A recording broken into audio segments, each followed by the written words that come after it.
In an effort to make a relationship work, have you ever silenced yourself? Maybe prioritized the other person's needs more than your own?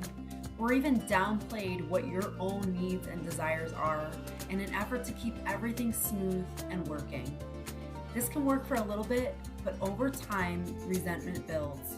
Resentment maybe towards the other person, or even worse, resentment towards yourself. And that's why I'm so honored to have Colette Jane Fair on the podcast today. Colette Jane Fair is a licensed marriage and family therapist, licensed mental health counselor, nationally certified counselor, author, and speaker. A native New Yorker living in Orlando, Florida, she has maintained a successful private practice specializing in couples therapy for more than a decade.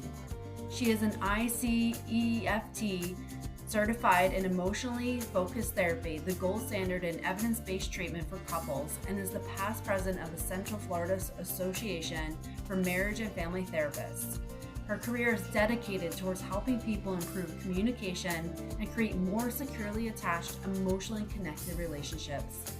I love this conversation with Colette. She shares so many of the nuances in relationships so that we can really understand how we can navigate our relationships without abandoning ourselves.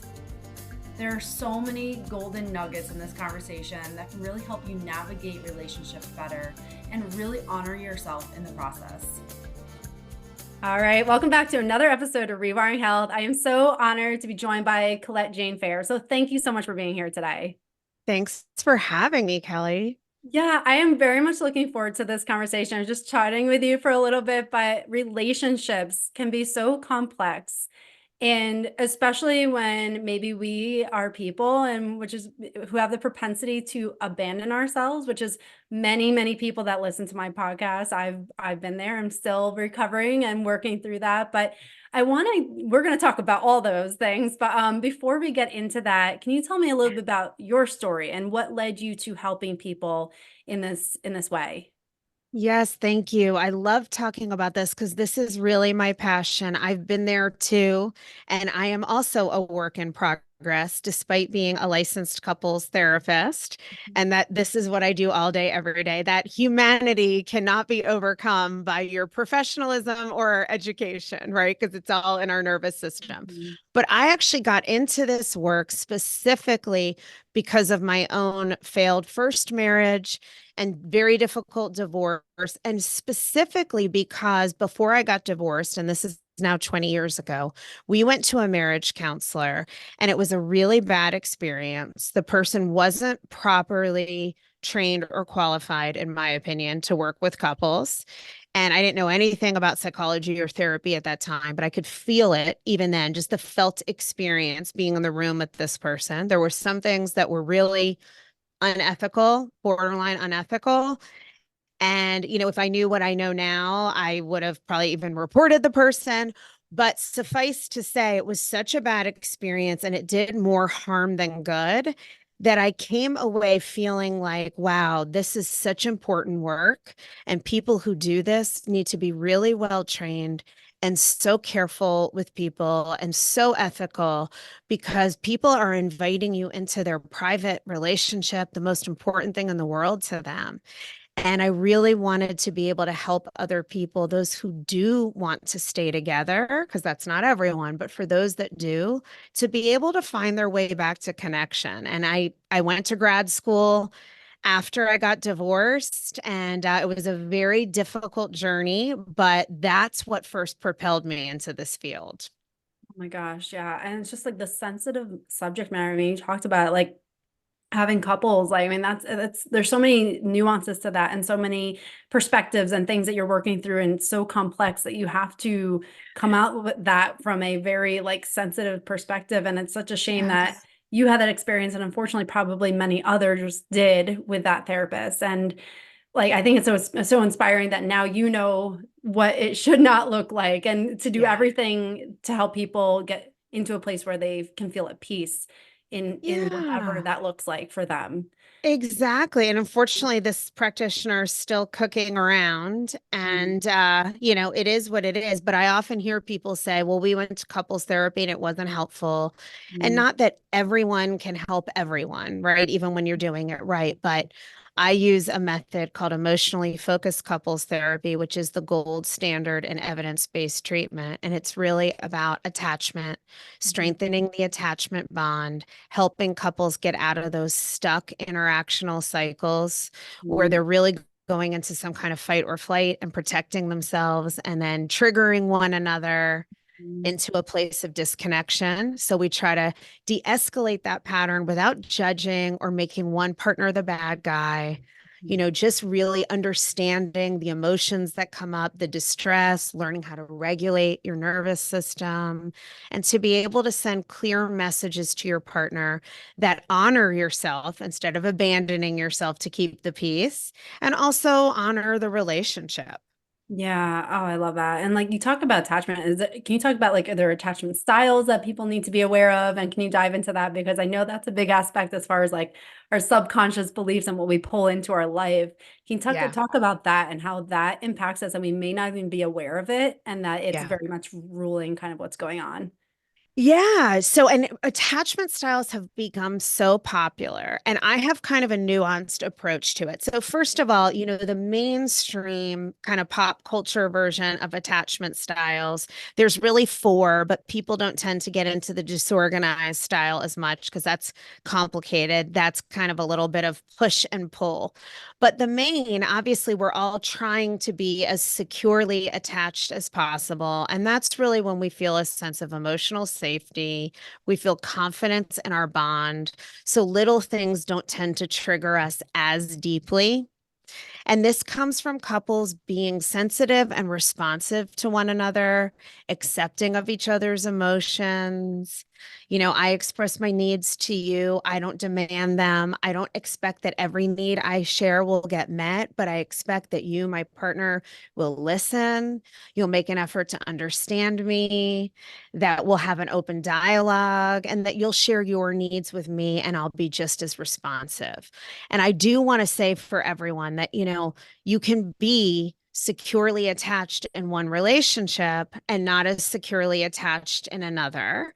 And what I don't like about the pop culture, and I'll get into anxious and avoidant too, Yeah. is that people tend to think that this is a diagnostic label, or I'm anxious, or I'm avoidant, or I'm secure. And it's much more fluid than that. We can show up differently at different times of life. We can be secure or anxious or avoidant in different relationships. And also, these are all constantly in motion and open to change. So even if you are more anxiously or avoidantly attached, you can heal and grow throughout life to become more and more secure. Mhm. So let me just give something to anxious and avoidant as well. Mhm. So Yeah. if you're not as secure, you know, you may be either in insecurely attached styles, are anxious or avoidant. And in emotionally focused therapy, we tend to think about that as pursuing and withdrawing from a relationship dynamic. So if you're anxious, a little thing may send a signal that triggers abandonment fears, right? More easily than someone who's secure. You know, your partner makes a grouchy face and you think, oh no, what did I do? What did I do wrong? What do I need to do to fix it? And you're in your head with all of that. And somebody who's more anxious may tend to like really try to push or pursue their partner to resolve that and will feel a lot of anxiety and tension inside until things are good again. Yeah. Whereas someone who's avoidant and tends to withdraw more is going to, in order to protect themselves in the relationship, see conflict and any tension as a threat and want to remove themselves until the tension passes and kind of go silent or shut down. You know, sometimes it's more of a trauma response, even, but a lot of times it's just, oh no, something conflictual is happening. This could make things worse. So I'm just going to like remove myself or withdraw until the tension passes. And what we find in relationships with these styles is that if you're more anxious or avoidant, that can be your default, where if things go badly, you kind of resort to those withdrawing and pursuing moves. And of course, the way life works, most of the time, somebody who's more anxious ends up with somebody who's more avoidant. And then our task and my task in therapy is to try to help couples just to make the relationship more secure so they feel more at peace with each other and more confident in the bond. Yeah, thank you for describing those and also talking about the nuanced parts of it because it's so, I can very much relate. There are definitely relationships where I feel very secure and I can feel in my nervous system, I feel safe and calm. And then there are other ones I can see where I go back to some of my older styles that I'm aware of. So I appreciate you saying that because I think that can be so confusing when you hear, it expressed where like, oh, I could see where I'm anxious avoidant, but then like, then what am I here in this dynamic? Like, and so to recognize that it's ebbing and flowing, it's very fluid. Like, I think that's really good to understand and hear for many of us who think like, okay, I am this. And then a lot of times if you define as that, then you're going to box yourself into being only that and then continue on in that path. Exactly. Yeah. Exactly. And to your point, in my first marriage, looking back, I was really pretty anxiously attached. Yeah. And I think we all struggle with fears of rejection and abandonment. Every single person, even if you're pretty securely attached, it's in there, even if it's outside of conscious awareness. And I got married to my college boyfriend very young. My parents had gone through a bad divorce. And I was determined. What I learned from my parents' divorce was fighting is bad because, I'm half Italian, half Irish from New York. My mom's a lawyer, my dad's a doctor. So I had two very strong, intelligent, feisty parents. Mhm. So when things went south, there was a lot of fighting. And it was very scary for me as a kid, having had the first 10 years of my life was so stable and my parents' marriage seemed good, even though I'm sure there were cracks that I just didn't detect during that time. And then everything kind of blew up. So in my early romantic relationships, I was really seeking secure attachment in a romantic partner. In both my high school boyfriend, who was an alcoholic, but at the time it just seemed like what everybody else did on a Friday night, and is now in recovery and doing great. And then my college boyfriend, who was very avoidant and had come out of his own family of origin dynamic, learning to avoid conflict in order to keep the peace, and was very dismissive of my feelings.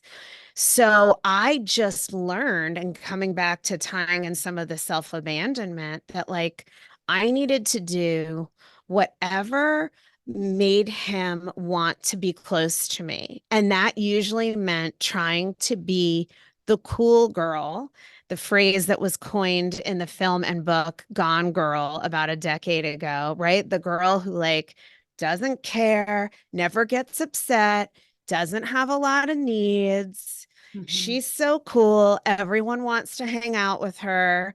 Right. And that's not who I am because I'm human. I have needs and fears and wants and longings and things that would piss me off and upset me. But I basically try to like keep them all in and then they'd come out sideways. Yeah, absolutely. And it's amazing how like how good you get at that showing the world one version, but behind closed doors, the inner turmoil and everything it Yes. takes, and how much every time you silence yourself, every time you invalidate yourself or rely on somebody else to tell you how to feel, there builds up this like resentment within yourself. It's like resentment and disconnection, and it's just it wears on Spot you. on. Yeah, Mhm. and that's exactly what I have a book coming out, but it's not coming out till next year called The Cost of Quiet. And it's going to be exactly about that, that when you abandon yourself and self-silence to keep the peace and avoid conflict, you end up destroying your relationship with yourself because there's so much resentment. It just accrues and calcifies until you're living in a cave of resentment permanently. Mhm. Even if the relationship could improve, you're so mired in that sometimes it's hard to break through once that sets in. 100%. Oh my gosh. And it's such a vicious cycle because then that carries on to many other relationships as well. It's like if you're doing that in your most intimate relationship, then you can often just continue to rely on the external world to say how you feel, who you are, everything else. And you lose Exactly. yourself in the process. And Yes. I truly believe our soul is like itching to be heard and felt and loved by ourselves. And it's like when we have that push pull, it's like just complete resistance that we're feeling in those Yeah. moments. And Hmm. that's the most important part, really, is that we Yeah. live in integrity with our relationship with ourselves. And it's so helpful to me now that I live very differently. I communicate differently. I've been remarried for 8 years with my husband for 12 years. I feel very secure in the relationship and very at ease, but I also show up totally differently. And it's so helpful to me that I had such an anxiously attached, more insecurely attached relationship in which I did self abandon.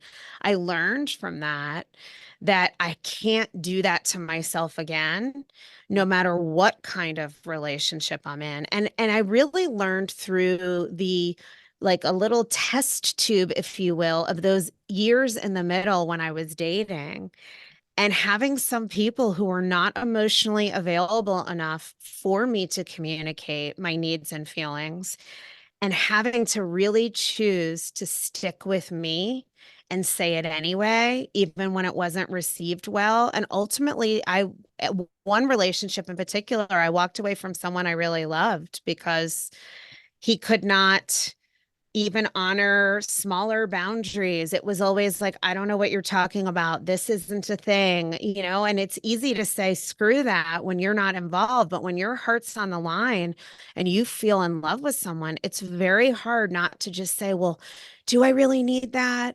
Is that really that important? Couldn't I live without that? He's not cheating on me. It's not that big of a deal. We can dismiss ourselves. 100%. Yeah. And trying to make a deal with yourself to make something external work when it's not working inside. And it's like your mind is fighting with your inner knowing. And that is such a hard place to be in when you're going through that.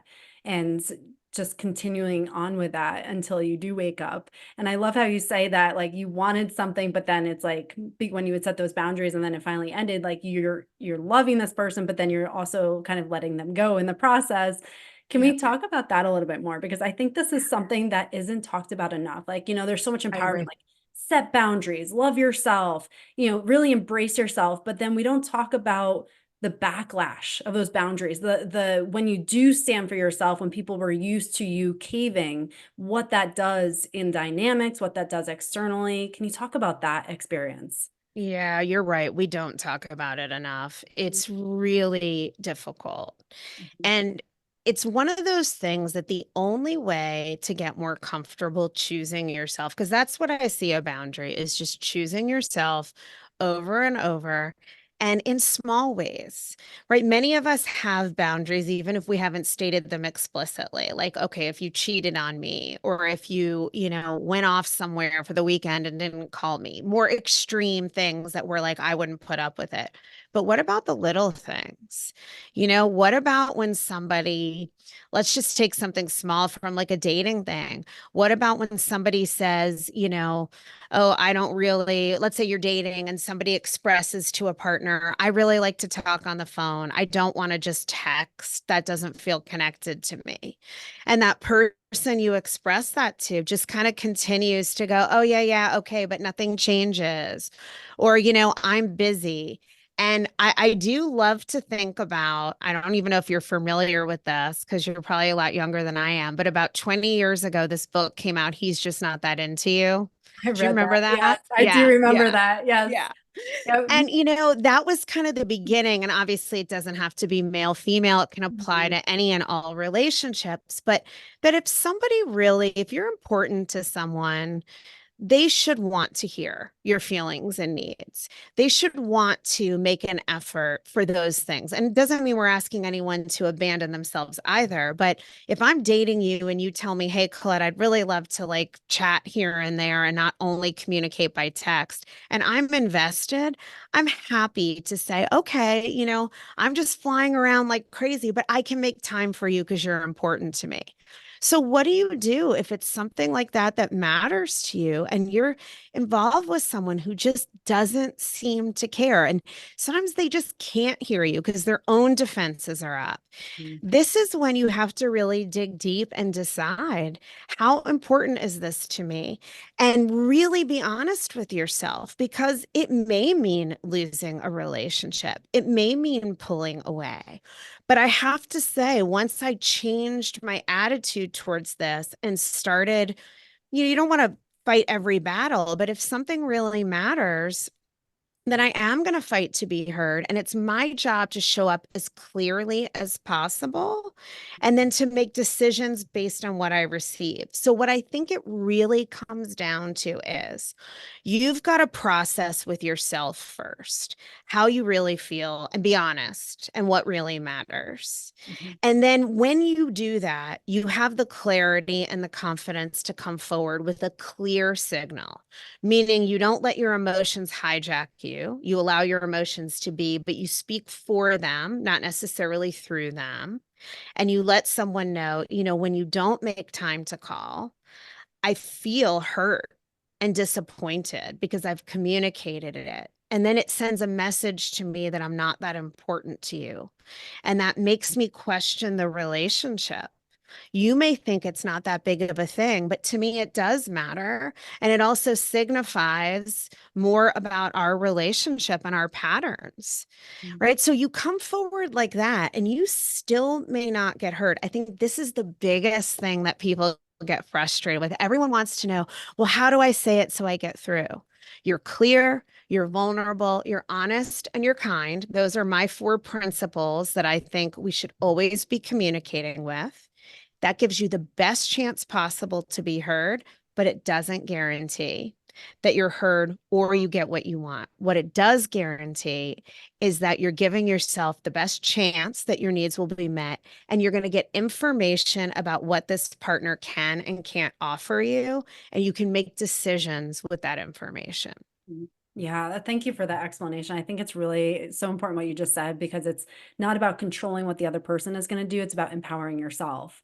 And I think it can be so easy to be like, but I want them to do this. And then it's almost like it becomes a push-pull dynamic versus like you standing in your power, in your agency, and then being like, okay, if you fit this, then we can go forward. If you don't, Yeah, then maybe we can't. And so right. I love that. It just, it feels like, even just how you describe it, it feels empowering versus like, okay, I'll let them make the decision. It's like when you typically self-abandon, you're like, okay, I'll just, if they just want to text, we'll just text, like whatever makes them happy. And like, it can be really challenging to get into that place, but yet so, so good. And so much like you got yourself. Yes. And I think so Yes. many of us, I think women especially, will relinquish our power for somebody else.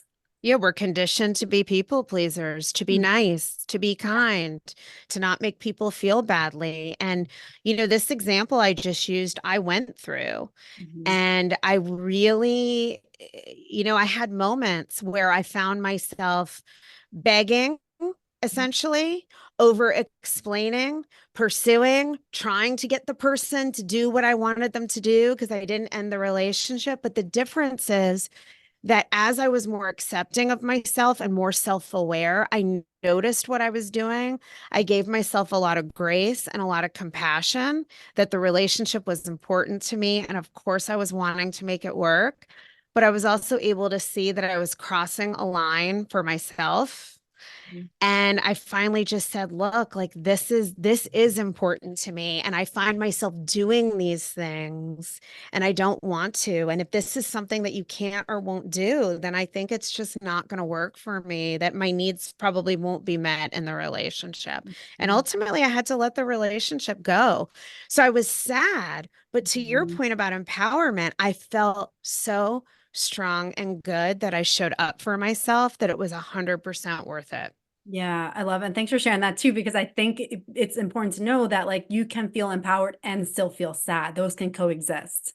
So I think Yes. sometimes we get stuck in that too. I am either sad or I am either good. Like, but you can have those mixtures of emotions in everything in life. Everything is just has its polar Yes. ends. Yeah. Yes, I so agree. And I think that when we do this kind of work of showing up for ourselves as women, and really forsaking the temptation and the societal pull to people please and be nice at all costs, Mhm. you are going to have those conflicting emotions. It's going to feel uncomfortable because it runs so counter to some of our programming.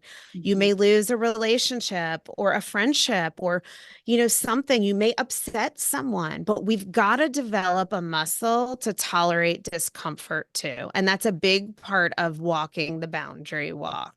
Yeah, absolutely. And going off of that, how important was cultivating self-worth within yourself in that? Because I think that's for me, in my experience, when I had lower self-worth, it was really hard to advocate for myself because I didn't think I was worthy of it. So can you talk about your experience? How Yeah. did that evolve? And how did your behaviors, your thoughts, your beliefs evolve as you had more self-worth? Yeah, I love that you said that, Kelly. You gave me goosebumps because I Oh. do think that's the core. And Mhm. you don't have to be the most confident person. Self-worth is exactly what it sounds. It's just believing you're worthy. And I believe, and I don't even think this is my theory, right? This won't be a surprise to you. We're worthy just by virtue of breathing. Mhm. So there's really nothing you have to attain. It doesn't matter who you are. It's what it is to be human, that you're entitled to your feelings, your experience, your wants, your desires. We don't expect as mature adults that everything we want happens, but we should be able to put all of that out there and stand by it. So I think that I agree with you. My self-worth wasn't where it needed to be early on. And so I would receive a lot of messages. I am a very expressive person. And, I like acting and creative writing. And I'm just a very passionate person and I'm very emotional. So I would date men who were more avoidant or withdrawn or emotionally unavailable. And throughout my younger years, I would constantly hear that I was emotional, irrational, dramatic, Mhm. um, all that kind of stuff. And in particular for my ex-husband, a lot of messaging because he wasn't comfortable with his own emotions. He was disconnected from his own experience. But you hear that enough from someone you love in conjunction with society praising people who are calm, cool, and collected. And I wasn't like a nut job or anything, I would do a pretty decent job expressing myself, but anytime there was emotion, even just sadness, it would be like, whoa, whoa, whoa, whoa, whoa. So I started because I lacked the self-worth to say, like, you know what, this is how I feel. And you may not agree with it or be able to hear it or take it in, but I know that I am worthy of having and communicating this experience. Mhm. So I came out of that marriage really kind of beat up around all of that emotionally and questioning myself and feeling initially like, okay, I got to control all of that. And then what happened is I just realized through dating and messing it up a lot that I had to really own that, you know what, I'm not going to take in those messages like being dramatic because I think that's kind of condescending and dismissive, but that I am emotional. And it's one of the most beautiful parts of my personality. It's how I can connect deeply to people. And I'm going to probably end up with, I'm heterosexual. So in my male female relationships, because I am so warm and expressive and connected, I may end up with men who are a little more logical and withdrawn. Just, relationships try to have a balanced system, but that I'm not going to dismiss my own feelings. And I'm also going to recognize that at times my partner may struggle to understand the depth of how I feel.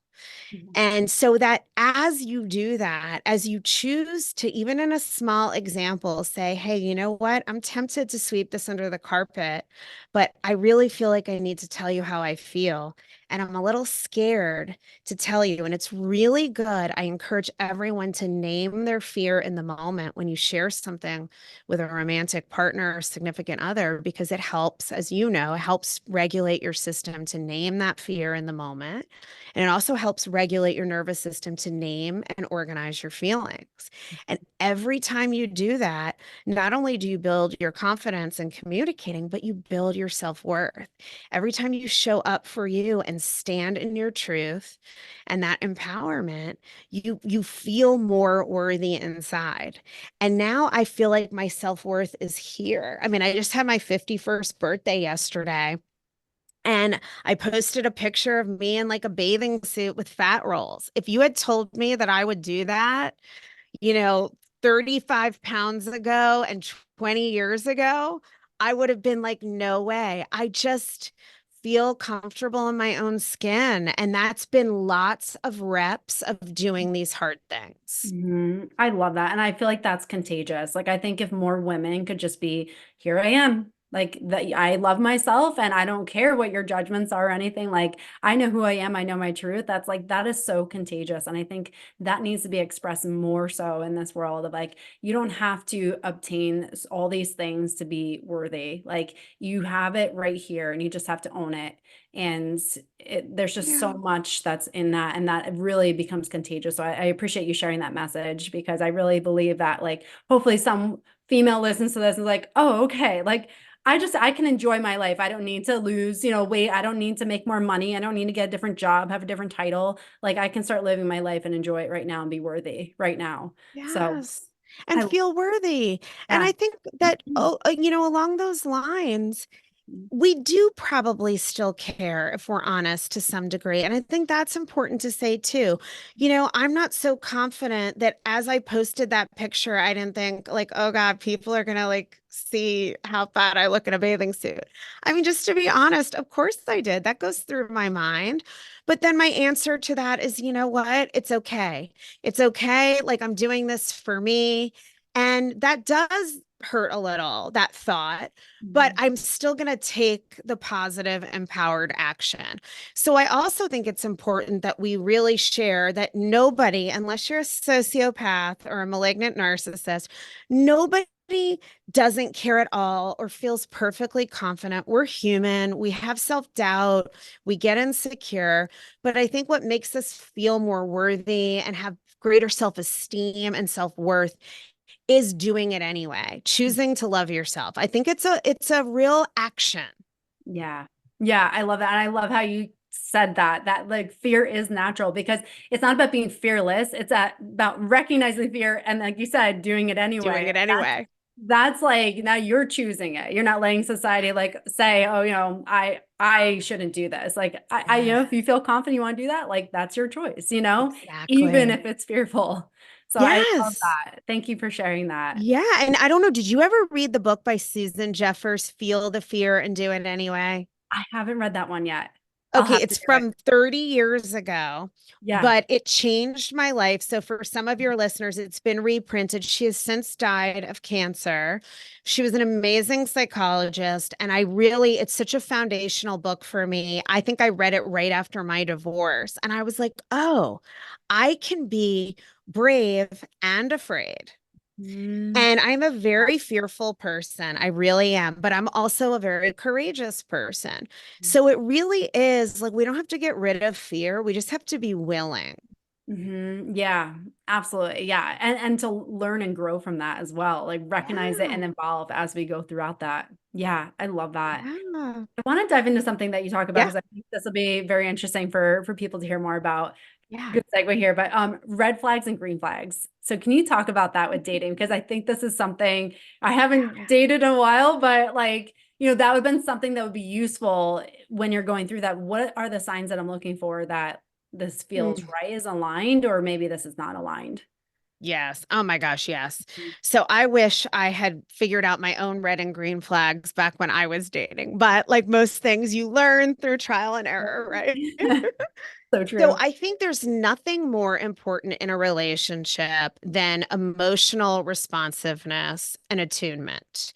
And so what I mean by that is finding somebody who doesn't totally shut down, flee, yell, lose their temper when emotions happen, but somebody who wants to lean in with you or at least do the work to make that easier. Because many people grow up in households where emotions weren't dealt with at all, and they're just afraid of them and don't even realize that. But that is the heart of connection. So, in terms of a red flag, I would say, first of all, that's just kind of my umbrella issue. But then let me dive in a little deeper. Red flags, first of all, inconsistency, right? Somebody who is hot and cold, they're communicative, and then suddenly they're not. And then there's always a perfectly plausible excuse. The more tuned in you are to your nervous system, the more you're going to notice. How do you feel inside when you're with this person? How do you feel when you're not with the person? Pay attention to those things because your body will tell you. And it's very tempting early on. Oh, well, we're not really that committed yet. Or, oh, especially in this era of online dating, Yeah. people pop in and pop out and they're really on fire with you. And then they kind of ghost for a little while and then they're back. Oh, sorry, I was busy. No, no, no. That is a flag. It should feel consistent and normal. There should be communication. If they say they're going to call and don't, I'm so sorry. I got stuck here. I can call you at this time. Look for consistency and reliability. And if you're not seeing that early on, it's a huge red flag. So that's one. The second is anytime there's an issue, does that person avoid it, run away from it, dismiss it, or do they dive in and want to have a conversation? Do they want to hear? Right. I mean, that is the biggest green flag out there. Someone who's willing to be vulnerable, right? Like that's the love language. Yes. Yeah. In Yeah. many And they're dynamics. out there. Yes, Yes. they're out there. I mean, I Mhm. have couples, so many Yeah. same sex, heterosexual couples, where there are plenty of men out there who are willing to be vulnerable. There are women who are afraid to be vulnerable. This is not like a male female thing as much as people think. Yeah. But whoever you date, non binary, male, female, look for those partners, the green flag of being willing to be vulnerable, talk about their feelings, and being willing to listen. Mhm. That is like the thing that's going to make or break your relationship so much more than finances, hobbies, any of that stuff. Yeah, thank you for sharing those because it can get like you get very confusing, especially if it's a newer relationship, like trying to figure out where you fit in that, or even if it's like an existing relationship or family dynamics or whatever it is, it's like to recognize like I think it's also that self-validation of like, okay, this is what I'm experiencing. And this is why my nervous system feels the way it does. Yes. And Yes. yeah, so I appreciate you sharing that. I think it's just really great kind of place for people to maybe start self-reflecting. Yes. And I Yeah. really want to say too, let's empower women in particular and men too, everyone, but Mhm. really for women, because I think it is so hard. Nobody wants to seem difficult, right? As women, if we push back, we're so quickly labeled difficult. If we're assertive, we're so quickly labeled aggressive or a bitch, right? There's still all these nasty bullshit labels out there that are so unfair to women. And I think it's really hard when you're dating and it's kind of a subtle inconsistency or a subtle lack of follow through, or you notice you bring something up and the person's like, oh, yeah, yeah, yeah. Okay, I hear you. Are we good now? Are we ready to move on? It's so hard to stand up and say, you know what? This is what I'm experiencing. When I bring things up, I notice you seem to want to skate right by. I notice that you don't always call when you say you will, or we have a great date and then I don't hear from you for a few days. And I want to be open and ask you about that if you're noticing those things too, but also to let you know that those things don't feel good to me. And so I really want to explore if you and I can be on the same page or not. We need to do that as women. You're not difficult. You're not too much. You're reflecting back it's your experience. No one can take that away from you. And do not be afraid of some person who hasn't done their own work to be able to hear that message. Because somebody who's healthy will say, oh, wow, Thank you for sharing that with me. Let's talk about it. I didn't realize, or right, it's something, or you're going to have a conversation. They're going to tell you what you want to hear, and then they're going to keep doing it. And you're going to say, okay, Mhm. I showed up. I was clear. I communicated, and now I'm still getting this. So what Mhm. do I want to do with that?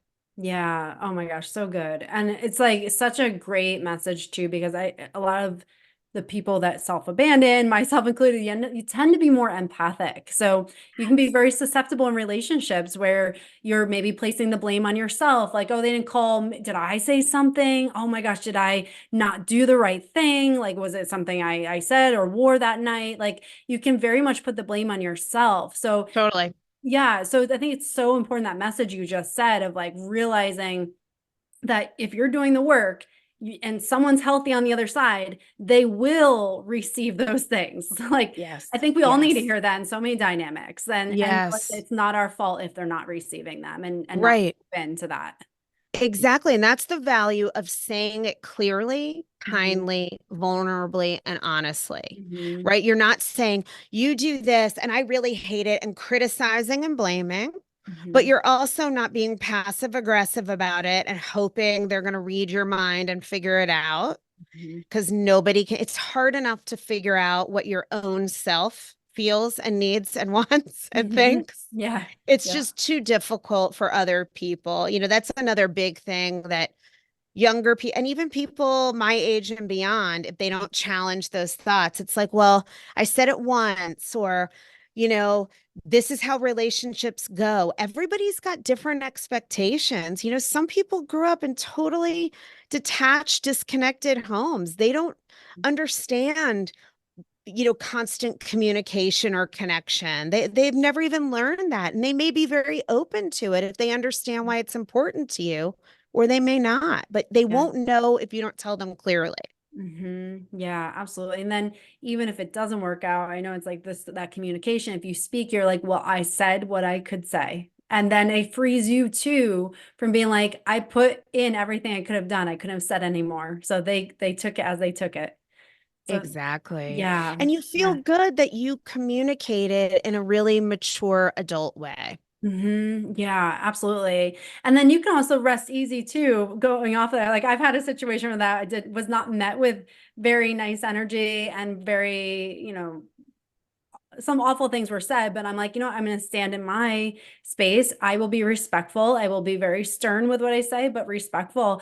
And it's given me a lot of freedom in that case of like, I don't have to apologize for the way I handled myself, because I wouldn't have done it any differently. And Yes. it's so Yes. freeing. You don't have to go down to the level if you're being met with some of these things. So, Totally agree. And also, let's acknowledge that we're gonna mess it up too. mhm, I just recently, and I do this for a living, and I've been working on this for a long time, but I was hurt by somebody mhm, and I expressed myself, but I was so hurt. I probably didn't wait for my emotions to simmer down enough. mhm, And I wasn't ugly, ugly, but there was one thing I said that was a little bit to the person and a mhm. dig and not my best foot forward. Yeah. And so I said what I said, and I was drawing a boundary.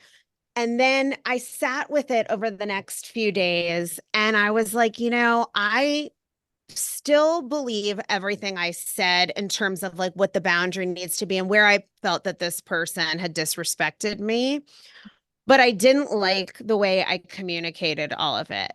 And so this is another place where you have to be really connected to you and trust your self-worth, because I think there was a prideful part of me that was like, well, if I apologize for how I said it, then it's going to sound like, I'm taking the whole thing back, or I'm letting them get away with it or something. And I said, no, you know what? The biggest reason I'm apologizing is for me, because Mhm, I care about my own personal integrity. And I didn't like that I communicated that way.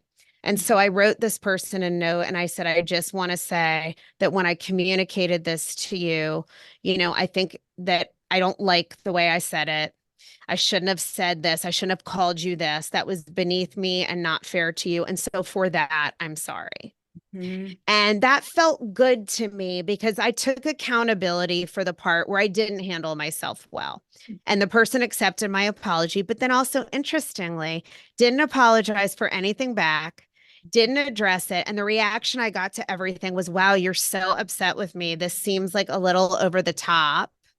Mhm. And, so at this point, I'm on good terms, but like, I'm not going to continue to be close to this person because I felt really disrespected. I didn't communicate it with an A plus. I would give myself like a B. And I took ownership of what I could do better. I learned from it. Mhm. And I apologized for that part, but I'm still standing in the boundary because I don't want to be I don't want to be close to someone who disrespects me. Yeah. Well, thank you so much for sharing that example because it's so relatable. I think we've all been there, Yeah. but like just to be able to differentiate the message versus the delivery Yes. and also give yourself permission to hold that boundary, but also Yeah. have that self-awareness to take that accountability. So I love that. And I want to ask a question about that because Yeah. if you're in a Yeah. relationship where maybe you are very self-reflective and you can bring that awareness to yourself, but you're with somebody who is either unwilling or unable to reflect on anything they've done. Can that ever work? Or what does that look like? Or how do you move forward with somebody like that? Sorry, I'm still coughing. I had COVID a couple weeks ago and it's not like the Oh, cough is yes. lingering. Yeah. I'm laughing because I feel like that's sort of my marriage to a degree. Yeah.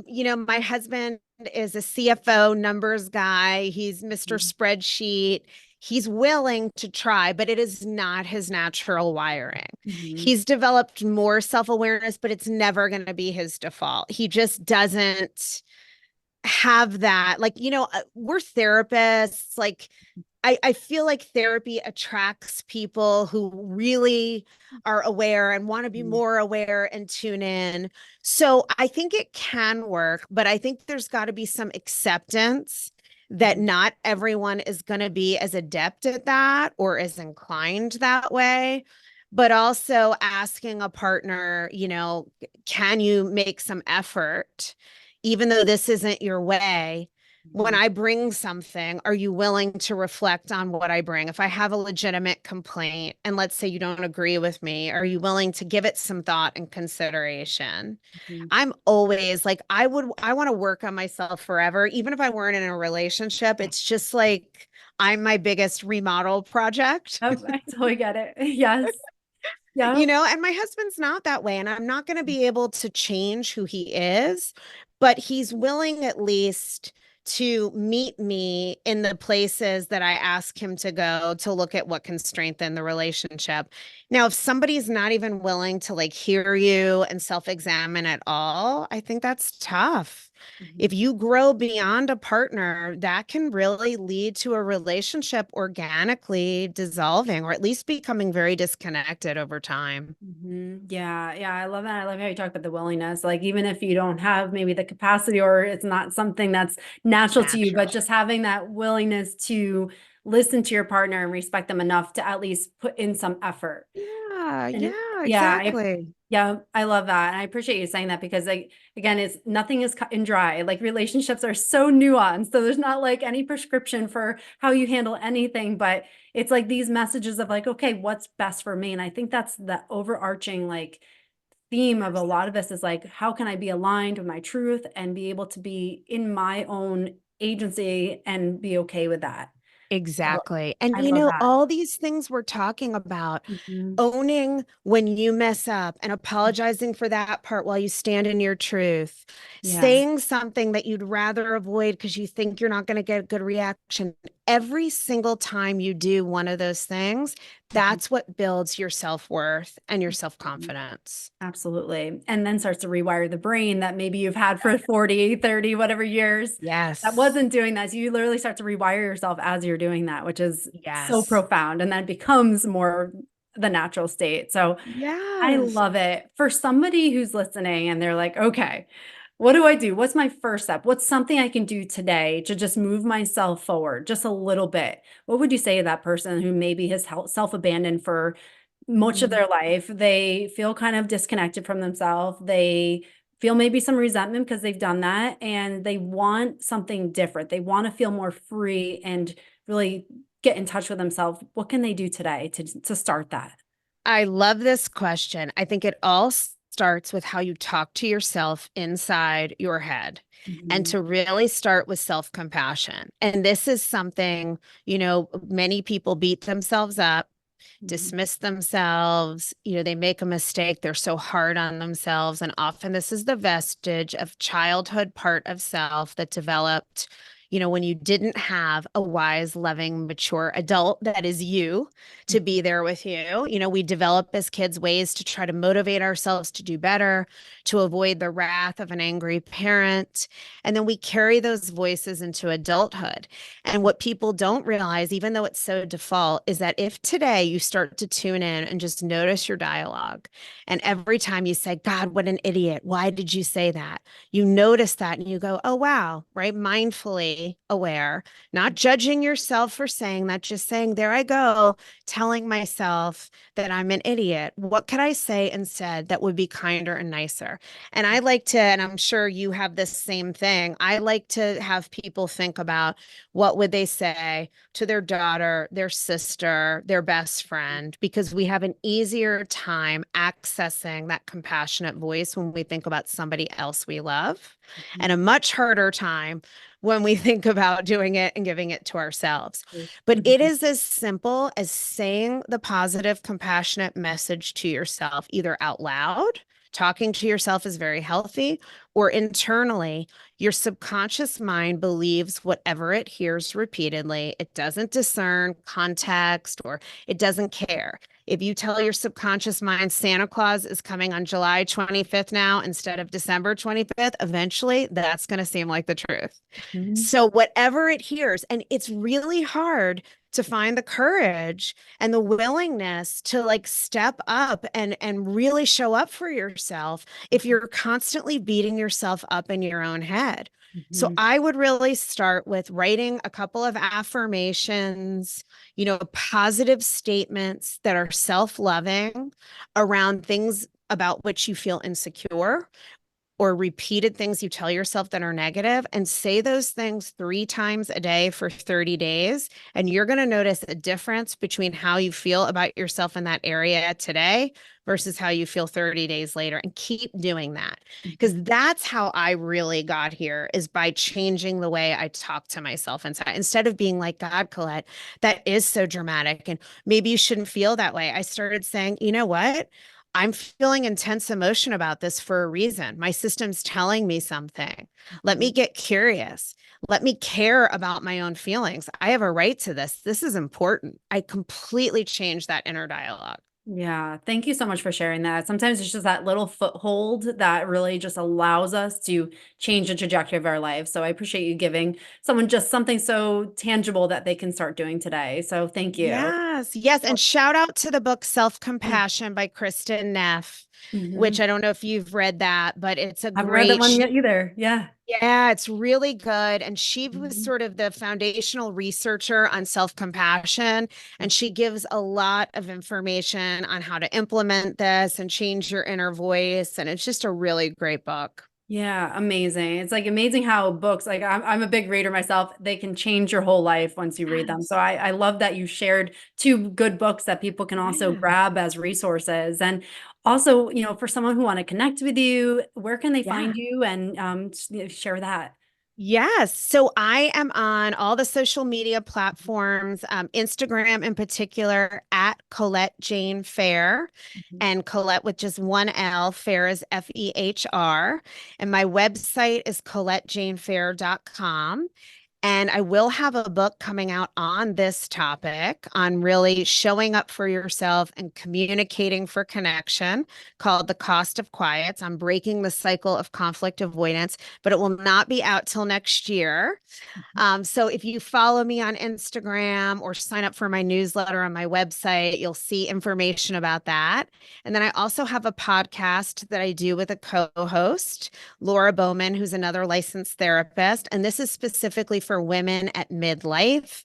And we cover all the topics. It's called Insights from the Couch, Mental Health at Midlife, Anxiety, Attachment Styles, Relationships, Menopause, Perimenopause, you name it, women's stories about reclaiming themselves, divorce, dating. So check that out too. That's available wherever you listen to podcasts. Amazing. I'll put everything in the show notes. So if you're listening right now, Thank definitely you. check that out. And I am so grateful for everything you shared today, Colette. It's been amazing just chatting with you and being able to share this with more people. Thank you so much for having me. I loved it. These are such important messages. And as women, we need to support each other and have each other's backs because it's hard to do this, but it's so rewarding. So I hope everyone who's listening feels a little boost of inspiration or motivation to speak up for yourself. Yeah, that's it. I find these messages can't be said enough. And the more you hear them, the more they do get ingrained in your mind. So I agree.